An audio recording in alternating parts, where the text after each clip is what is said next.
It's a very stringent norm. So if you have size and 20% return, you are called blue chip. Every company has some rough patches, and in their journey to create lakhs and lakhs of crores of wealth, they have rough time. When it makes a comeback to 100, it's a doubler. See, the trick isn't buying. I'm saying trick. I don't have any formula for that. But the trick isn't buying close to the point, very little downside, but huge upside, asymmetric upside. That's the basic game we are trying to play. In your view, what would prompt FIIs to come back to India at such elevated levels, besides what they've done? If you're trading and you're losing money on your own, what the government or regulator can do?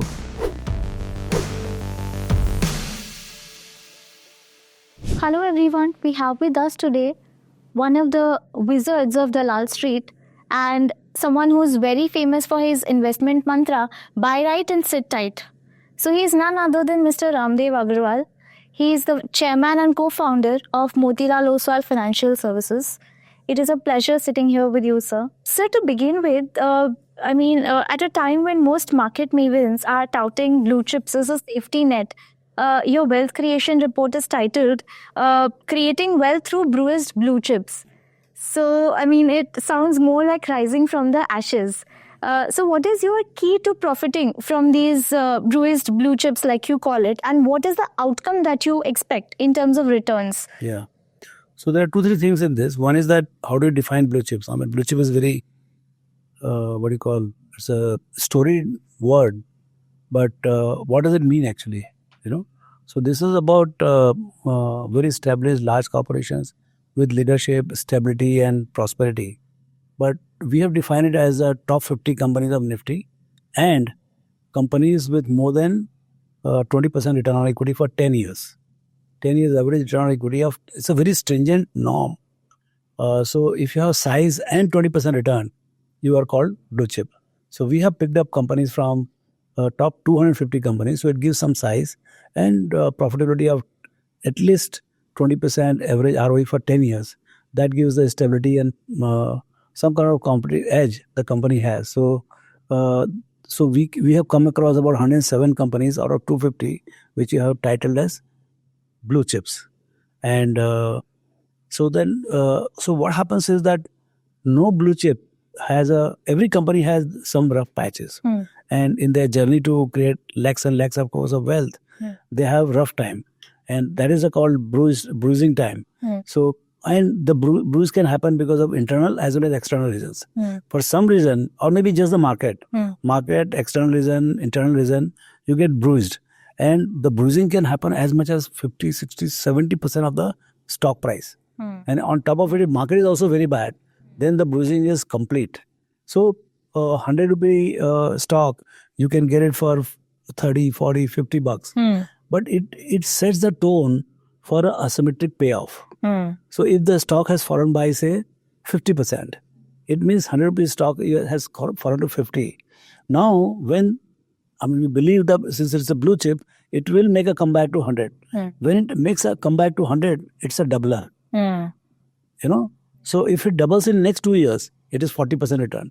If it doubles in 3 years, it gives a 25% return. So, and if by chance it has fallen by, say, 75%, then it can be 3x in 3-4 years. So that gives you time also for the recovery. And your return is also anywhere between 25 to 30, 40, 50%, depending on a little bit of luck and that point of time you buy. See, the trick isn't buying. I'm saying trick. I don't have any formula for that. But the trick isn't buying close to the point of maximum pessimism in the stock. But they are blue chips. So they're not going to die. So your money is safe. You'll have very little downside, but huge upside, asymmetric upside. That's the basic game we are trying to play. So actually, out of curiosity, so the report says that financials is the biggest wealth destroyer and the largest wealth creator as well.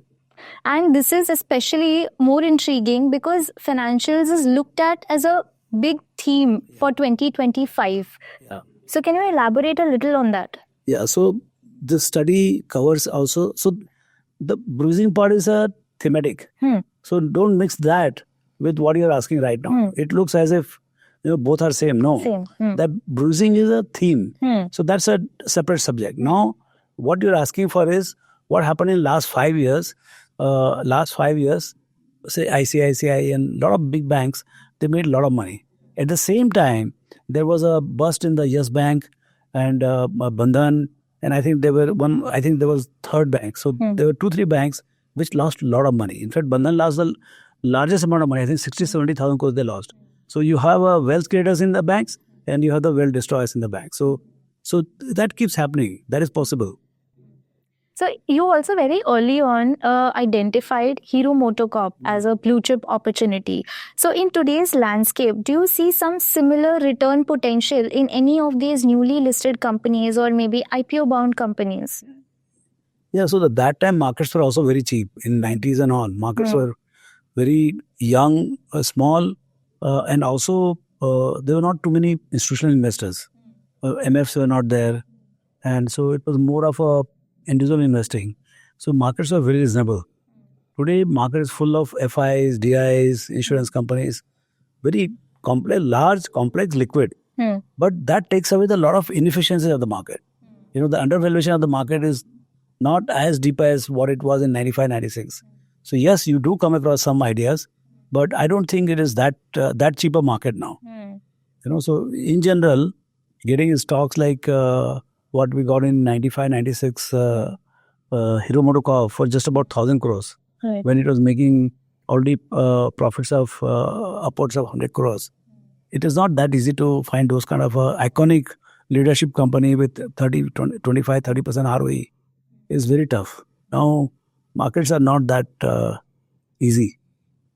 With the recent announcements of SEBI on tightening the FNO regulations, so do you think that could lead to money moving from FNO to cash market? Unlikely. I mean, I would like that to happen. I don't think that is going to happen because both are two different things altogether. The people who are coming to FNO market, they have a different mindset, and the people, they're basically impatient to make money. And the guys who come to the cash market, they're very patient guys to make money. In simple, they're willing to sit for 2 years, 3 years, 4 years. Here, they don't want to sit for even 2-3 hours. Yeah. So that's the kind of difference. So at the margin, something, but I don't think it is going to happen like that. Do you see more action happening, regulatory action happening? Because a lot of these retail traders, majority of them are earning less than 5 lakh a year. So do you think that the capital regulator would step in and, to protect the interests of these retail traders? What can they do? Besides what they've done. If you're trading and you're losing money on your own, what the government or regulator can do? Yeah, God only even God cannot help. So they have to fend themselves in the sense that the unbridled expansion of this activity, they have really clearly come heavily on them. So from daily expiry, they have made it monthly expiry. So that has taken the fizz out of the market. Yeah. The volumes must be, 30-40% down, 50% down. So yes, that is going to happen, but I don't think regulator can do anything about it. They can make it even tighter.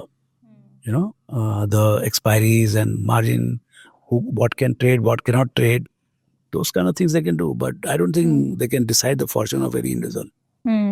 So while FIIs have been net sellers, retail investors have taken the baton, and they're investing towards equity as an asset class.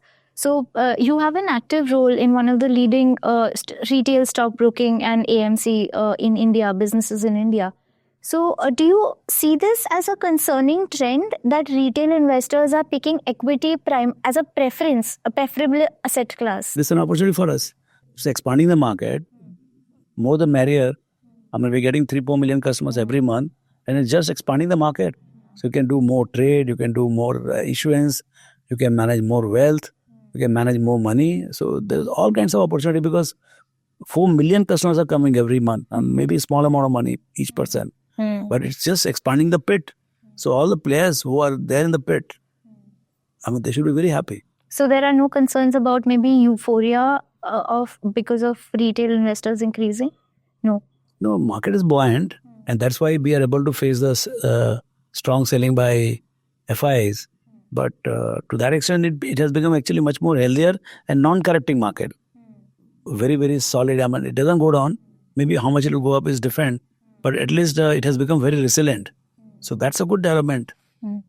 So you've also mentioned earlier that foreign investors can pivot to maybe China or Korea, and if they re-enter India, there would be a hefty premium to that re-entry.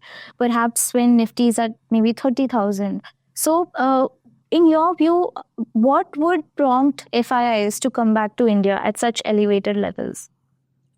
I think if there is a corporate earnings growth of 15-20%, they will come. In any case, they will come. I don't have any doubts that one day they will come.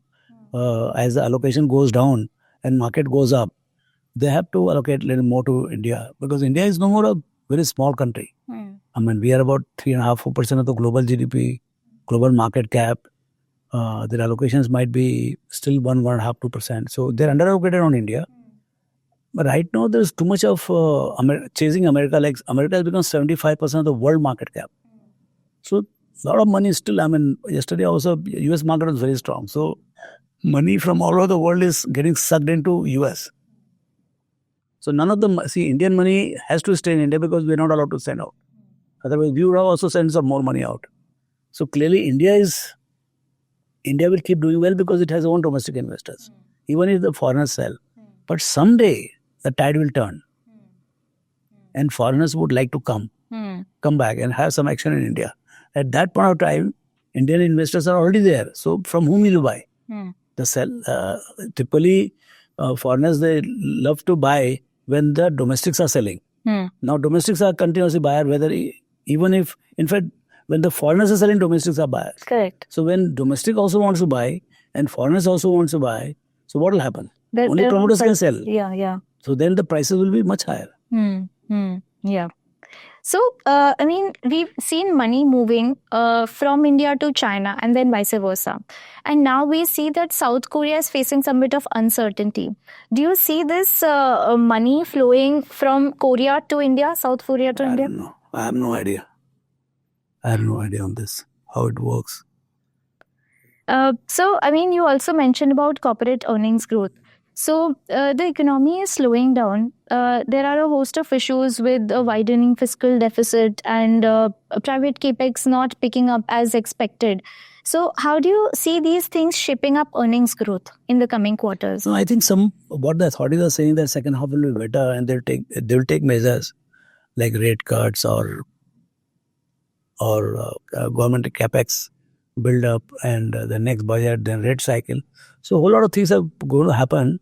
So, and first half was definitely impacted by the heat wave, election, and all kinds of deferral of government expenditure and all. So I think a lot of those things will come back here. We have bumper monsoon, so the post crop kind of buying will also come. Record number of marriages are there, so all those things will happen. So I hope the second half will be better. So what is the one myth about investing that you want to bust for retail investors and beginners alike?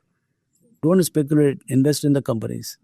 As I said, bring patience. The one thing is you can bring money, but also bring some patience. You'll mint money. This is a market. If you're not speculating, you cannot lose. You will make 10, 12%, 15%. But and you bring brilliance also, then you'll make 15, 20%. It's a market of 15%. And with little extra effort, you can make 18%, which is 4-year doubler. What more do you want? When you go to the banks, you make 5%. It takes 15 years to double your money. Here you can double in 4 years. So, like every seasoned investor has made mistakes along the way. Can you share one investing mistake that has probably, had a lasting impression on you philosophically or approach-wise? We committed so many mistakes. You keep learning from them. I think backing a bad promoter, high price, of course, hurts you. But someday it gets corrected. But a bad promoter is a permanent problem. So you should not back a bad promoter in the company. Okay. And one book that you read this year that has a very profound, impact on you, and maybe like it reflected. Actually, not this year. Immediately what comes to my mind is Strategy Beyond Hockey Stick. That book, we wrote the Wealth Creation Study last year. Yeah. That book is a great book. It's a must read for any corporate follower. anything that you maybe want to highlight, any instance that resonated with you? No, just you got to read the book. Yeah. Thank you. And that brings us to the end of this episode with the Market Pundit. Thanks for watching it. Thank you.